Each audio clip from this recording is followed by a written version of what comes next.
Bonjour à tous et bienvenue sur ma chaîne YouTube. Aujourd'hui, une nouvelle vidéo en partage avec vous sur le thème de l'intrication. L'intrication, c'est un des aspects de la physique quantique, cette mécanique de l'infiniment petit, celle des ondes ou des particules élémentaires au cœur même de ce que nous appelons la matière. Une matière paradoxalement si vide et tissée par la trame de nos pensées dans la matrice quantique. Même si cela me passionne, je suis très loin d'être un scientifique ou même un spécialiste, mais une sorte d'amoureux de la vie qui s'obstine à finir l'infini, ou plutôt à infinir le fini. Aussi, ici, je ne vais pas vous parler d'équations indigestes, mais davantage des perspectives que l'intrication quantique nous laisse entrevoir en termes de changement de paradigme. Car ce phénomène est vraiment le principe le plus étonnant jamais découvert par la physique contemporaine. L'intrication quantique, appelée également non-localité ou même enchevêtrement, c'est le phénomène dans lequel deux particules, voire plus, existent dans un état dit intriqué, c'est-à-dire que malgré la distance qui les sépare, elles se comportent comme un tout. En fait, une modification sur l'une d'elles entraîne aussitôt un changement sur l'autre. L'intrication quantique défie l'entendement, tant elles sont étrangères à la représentation du monde communément admise. Ces ondes de particules, qui, comme le photon, peuvent se comporter soit de façon ondulatoire, soit de façon corpusculaire, en fonction de la présence ou pas d'un observateur, forment un système unique. Et la même observation sera donc valable pour les deux particules, parce que leur état quantique est interdépendant. Ainsi, tout semble se passer comme si l'information a été transmise à une vitesse supérieure à celle de la lumière, ce qui, à son époque, semblait impossible à Albert Einstein et renvoyait de fait l'intrication quantique face à l'existence d'un lien, un lien totalement inconnu. Depuis, nous savons bien que l'énergie du vide, ce champ de tous les possibles, baigne de ces ondes tous les quantas de l'univers. Il s'agit bien sûr du champ unifié, et c'est véritablement la force secrète de l'univers. C'est celle de l'amour, qui est la force qui anime toute la création. Ce champ d'énergie intentionnelle, reliant toute chose, est appelé point zéro. C'est un océan de vibrations subatomiques situé dans l'espace entre les objets et reliant tous les éléments de l'univers de l'infiniment grand à l'infiniment petit. Ainsi, le principe de l'intrication semble intéresser non seulement les particules élémentaires, mais également le monde macroscopique et psychique. C'est alors un périple captivant, où se déroulent certaines des plus grandes aventures scientifiques qui nous entraînent vraiment du monde microscopique des photons et des électrons au mystère de l'ADN. Et ce voyage se poursuit du cerveau à la conscience jusqu'aux phénomènes psychiques et vers ceux de la conscience collective. Alors, in fine, un seul mécanisme physique totalement synchrone unit tous ces phénomènes. Là où ondes, particules, matière et conscience se fondent dans une seule réalité holographique et fractale. Alors ici se dissolvent les frontières entre quantique et macroscopique, entre déterminisme et indéterminisme. Le paradigme mécanique se trouve ainsi renversé par le paradigme quantique. Mais ce dernier est loin d'être la norme chez nos concitoyens de la Terre. Il y a une telle inertie au changement, il y a une telle rémanence des conceptions traditionnelles comme une superstition qui se perpétue en s'auto-alimentant. C'est en fait un renversement culturel du fondement de nos sociétés qui peine réellement à se mettre en place tant l'humanité est encore empêtrée dans des croyances d'un autre âge. Alors que depuis déjà si longtemps, la physique quantique nous décrit comment fonctionne l'univers. Mais plus on croit quelque chose, plus on le vit comme ça, et plus on le crée comme ça. Ainsi, comme je l'ai déjà exprimé sur cette chaîne, notre façon de croire détermine notre manière de voir. C'est aussi ce que l'on appelle l'effet Zénon. C'est une autre facette de la physique des quanta, c'est-à-dire le fait de freiner l'évolution d'un système quantique par une série de mesures fréquentes de celui-ci.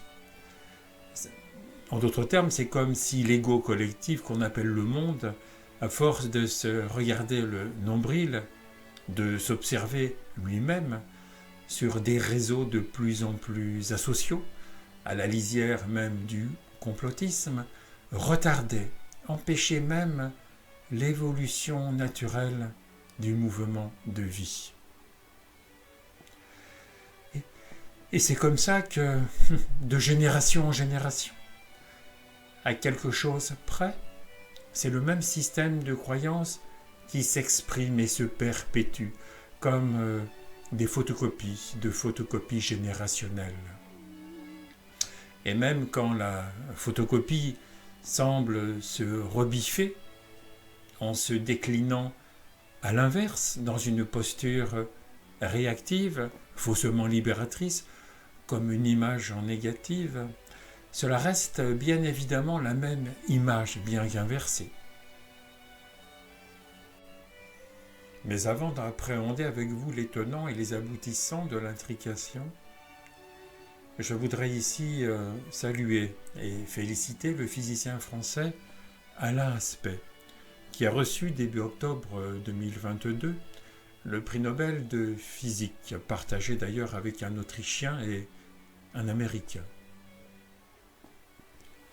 Un prix Nobel récompensant en fait toute une vie de travaux, car Alain Aspect est justement l'auteur d'une découverte fondamentale dans les années 80, en démontrant de manière incontestable la réalité de cet étrange principe d'intrication quantique, aujourd'hui considéré comme admise. Concrètement, cela veut dire qu'Alain Aspect a prouvé que l'on pouvait mélanger deux particules, puis les séparer, et s'apercevoir ensuite que, quelle que soit la distance entre elles, elles restent corrélées. Si l'on modifie l'une, on modifie l'autre. Un phénomène très intrigant, difficile à expliquer, mais qui ouvre la porte à la téléportation. Cette découverte a ouvert la voie à l'informatique quantique qui permet maintenant des communications ultra sécurisées ou bien des mesures extrêmement précises. Et grâce à ce prix Nobel, les médias dans l'ensemble ont bien relayé l'information, mais ils se sont contentés de n'évoquer que les applications purement technologiques de l'intrication, comme l'informatique comme les communications ou même les batteries quantiques. Mais l'essentiel que je vais développer maintenant avec vous concerne la façon dont l'immense majorité de la famille humaine se considère. Si la plupart des humains se conçoivent comme séparés, comme une personne isolée dans un monde hostile, alors c'est la division, c'est la dualité, et l'humanité se contamine elle-même, en ignorant de fait l'apport de la physique quantique, pourtant largement démontrée scientifiquement. L'humanité engendre ainsi un horizon commun bouché, un récit collectif sans saveur. Elle génère avec ses peurs et avec ses replis un monde qui se ferme, un monde basé sur la survie et qui se prive d'un bond de conscience, d'un saut quantique vers un avenir durable. Ainsi, nos sociétés repoussent l'éclosion du nouveau paradigme quantique, ce point de bascule pourtant en synergie avec toutes les grandes traditions, avec tous les sages de toutes les époques, à savoir, nous sommes tous reliés dans l'unité de la vie. Et c'est bien là l'essentiel de ce que nous dit l'intrication quantique, dont je vais maintenant aborder les enjeux, le principal étant de transformer l'effondrement de nos civilisations en déclin en enchantement. Et c'est simplement s'autoriser à vivre au lieu de survivre dans la sphère bouchée de l'ego. C'est agir enfin sur les causes plutôt que sur les effets, avec les conséquences que cela implique dans le changement de l'organisation du vivre ensemble. Ainsi, dans cet univers que l'on peut qualifier de participatif, chacun de nous est partie prenante de l'intérêt général, du bien commun de l'ensemble. En tant que co-créateurs, nous sommes donc pleinement responsables du mal-être ou du mieux-être que nous insufflons à l'humanité, à la planète et à la vie. Alors, quel sens pourrait-on donner à l'accélération des événements délétères qui encombrent l'horizon des possibles? Déjà, ce que l'humanité subit, c'est elle-même qui se le fait subir. Je sais, c'est difficile peut-être à entendre, et cela parce que nous sommes formatés à agir d'une certaine façon, agir sur les effets et non sur les causes. Et c'est bien la norme depuis si longtemps, une norme issue de l'ignorance du plus grand nombre. Combien de citoyens de la Terre se sont posés ces questions essentielles? Qu'est-ce que la réalité? Comment fonctionne l'univers? Pourquoi la vie existe-t-elle? Et si vous n'étiez pas ce que vous pensez, ce que vous croyez? Ce que nous sommes en tant que pure présence est sans limite, nous dit la physique quantique. Et de plus, cela s'accorde totalement avec les spiritualités orientales. Pour celles-ci, tout ce que nos sens perçoivent sont corrélés.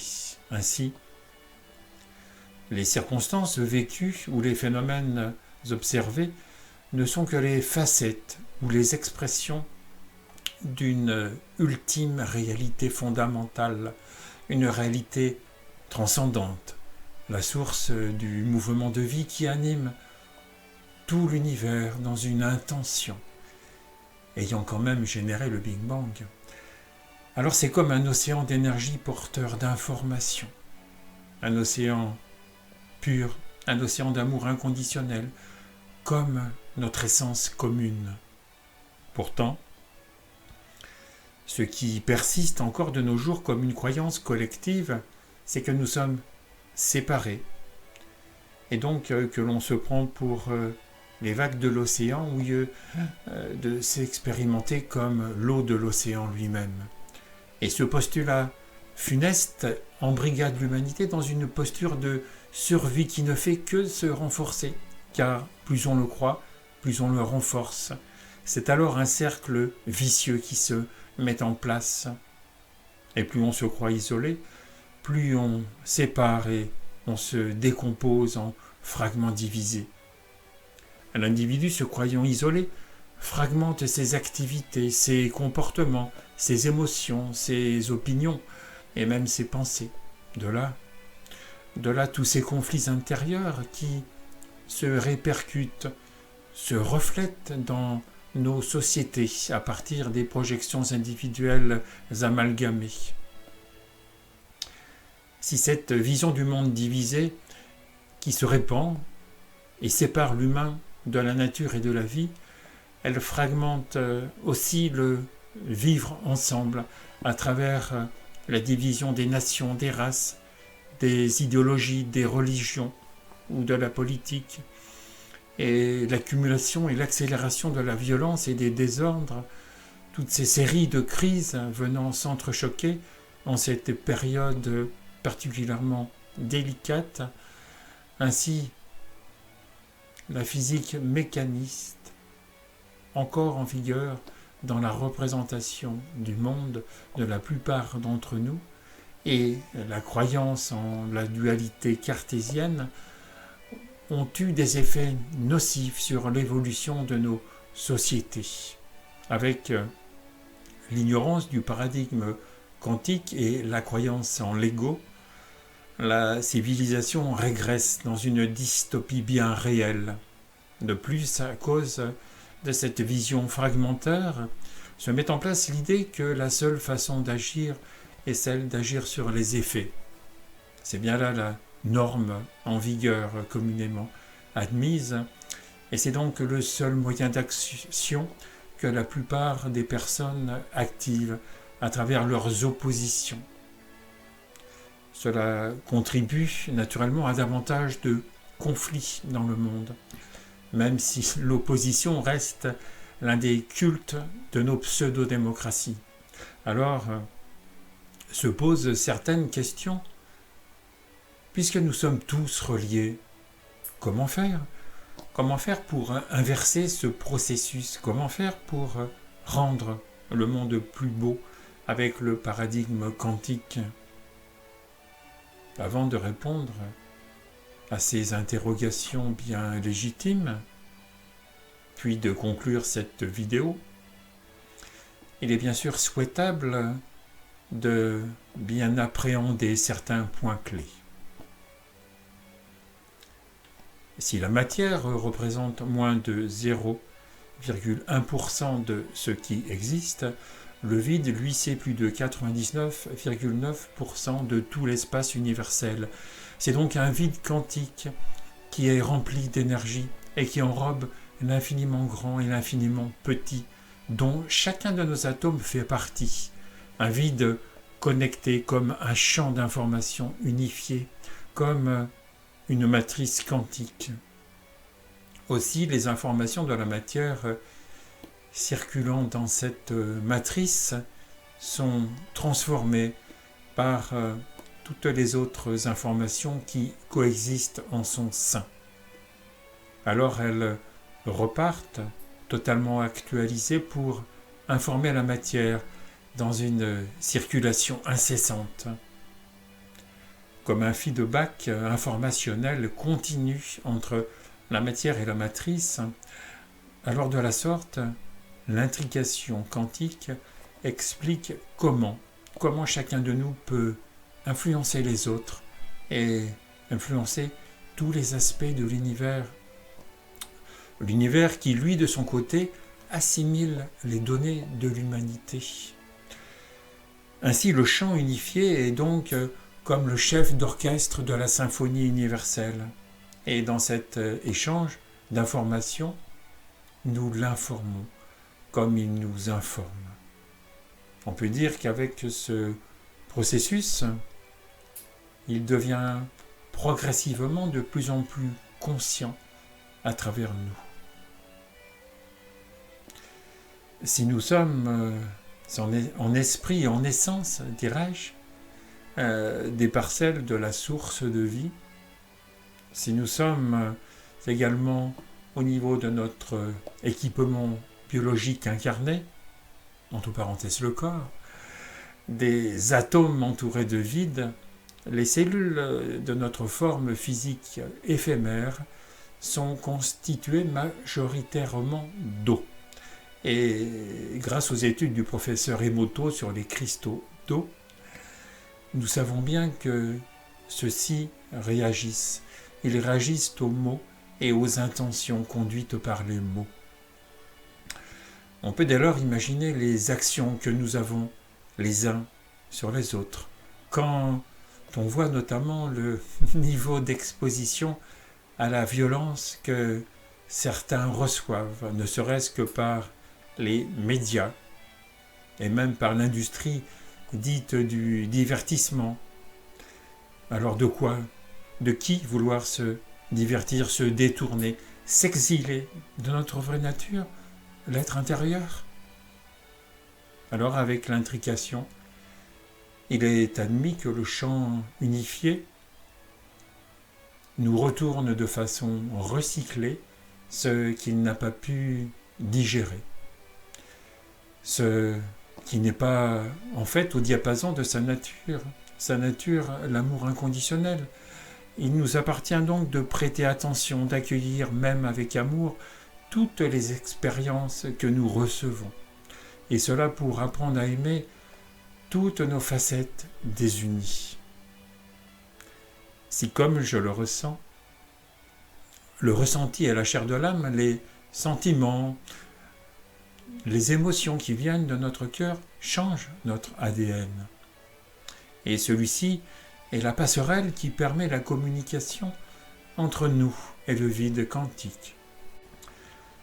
Si, comme le disait le physicien Stephen Hawking, nous créons l'histoire par notre observation plutôt que l'histoire nous crée, cela signifie que nous sommes totalement responsables à 100% de l'information que nous envoyons à chaque instant dans le vide quantique.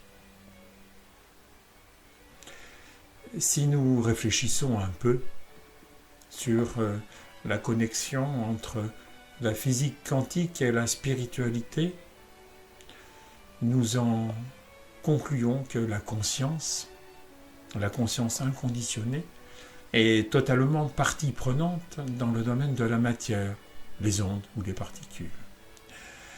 Ici, nul hasard accidentel, mais bien une conscience créatrice nous permettant d'être les rois en notre royaume intérieur. Car, comme on le constate, au cours de chacune de nos observations, la matière quantique se modifie et actualise notre réalité. Si nous sommes aussi l'effet placebo, cela indique que nous sommes tous créateurs. Créateurs à partir de ce que l'on croit. Il est donc grand temps de reprendre sa liberté de croire et de fait de se croire illimité et créateur super conscient. Sinon c'est expérimenter sa vie avec les croyances limitées des autres. Songez que ce que vous croyez entre en création et engendre ce que vous vivez. Tant d'expériences scientifiques ont pourtant prouvé que le fait de croire en un faux médicament soi-disant miraculeux provoquait la guérison de la personne en question. Aussi, il n'appartient qu'à vous de faire des miracles d'amour pour guérir l'humanité en péril. Il suffit d'y croire suffisamment fort. Alors cela se cultive, et bien sûr cela s'appelle aussi la foi. Si l'on considère la physique quantique dans son ensemble, on peut raisonnablement dire maintenant qu'elle prouve l'existence d'une intelligence créatrice, la source du mouvement de vie, qu'on pourrait aussi appeler Dieu, Dieu en tant que pure énergie. La physique quantique sonne donc le glas d'une vision scientifique matérialiste et déterministe de l'univers. Si l'on résume l'intrication quantique, qui au passage remet la conscience au cœur de la science, on peut dire qu'il existe un champ d'énergie qui unit toute la création. On peut dire que ce champ joue un rôle de contenant, de pont et de miroir pour toutes nos croyances intérieures. On peut dire que ce champ n'est pas localisé, mais holographique. Ainsi, chacune de ces parties est connectée à toutes les autres et reflète l'ensemble sur une plus petite échelle. On peut dire que nos émotions, que nos sentiments servent de passerelle pour communiquer avec ce champ quantique et que l'amour inconditionnel que l'on trouve au sein de la pure présence permet de se mettre au diapason de la source afin de mettre en création nos intentions avec davantage d'efficacité. Surtout si nous sommes rassemblés et unis dans nos intentions communes. C'est ce qu'on appelle l'effet de super-radiance. C'est pour moi la première des écologies. Et c'est donc pour cela que j'ai créé Désir d'Humanité. Désir d'Humanité, ce mouvement humaniste et citoyen. Alors pour conclure, si nous considérons d'une part les différences entre l'état de conscience ordinaire et l'état de pure présence, et d'autre part la notion d'observateur quantique, figeant les ondes de possibilités en une réalité matérialisée, nous remarquons que dans le cas de l'état de conscience ordinaire, celui de l'ego ou de l'identification au mental, si vous préférez, il y a un sujet qui perçoit et un objet perçu. Par contre, dans le cas de la pure présence, l'observateur et l'objet observé ne font qu'un. Et l'unité n'est-elle pas à la fois l'origine, mais aussi le processus de la reconnaissance de la source à travers sa création ? C'est comme si l'univers s'observait sur différents plans et nous proposait un plan pour bondir de plan en plan, afin de concrétiser ce saut quantique, ce bond de conscience salvateur. Il nous appartient donc de ne pas faire l'amalgame entre l'observation et la perception. La perception est une perception directe, elle est issue. Elle est issue de la pure présence. Il n'y a qu'un regard sans sujet ni objet. Un regard comme une reconnaissance de la source à travers sa création. Alors dans l'offrande de notre regard, au regard de la source, c'est l'amour qui entre en action. Et c'est là la devise du mouvement Désir d'Humanité, mettre l'amour en action. Et c'est aussi le nom du programme quantique de développement transpersonnel que je dispense, d'ailleurs bénévolement, et qui pourrait devenir un véritable plan d'action. Un plan d'action pour engendrer simplement un monde plus beau. Rapidement, le secret du programme, mettre l'amour en action, c'est de se goûter soi-même en tant que pure présence, en tant qu'amour sans condition, afin d'agir sur les causes quantiques plutôt que sur les effets. Alors cela veut dire, dans l'état de perception directe, de mettre en création dans le champ unifié une intention à partir d'un sentiment ressenti. C'est donc inverser le processus communément admis par l'ignorance collective qui consiste à se laisser influencer, à se laisser impacter par les circonstances extérieures, pourtant issues de nos projections. C'est comme un renversement de l'influence qui permet à partir du silence intérieur de placer l'intention souhaitée en création dans la réalité collective en cours de manifestation. Comme cette intention est émise au sein de la pure présence, dans l'énergie de l'amour inconditionnel, il va de soi qu'elle ne peut être que conforme à la loi naturelle et qu'elle s'accorde donc totalement avec le dessein du champ unifié, puisque dans cet état, la raison d'être personnelle fusionne dans la raison d'être universelle. Transmettre et partager la pure présence, l'amour inconditionnel, c'est donc la finalité du programme Mettre l'amour en action, afin de faire tache d'huile ou de faire boule de neige si vous préférez. En fait, plus on transmet aux autres le goût de se goûter soi-même en tant que pure présence, plus la foi en sa réalité transcendante s'accroît.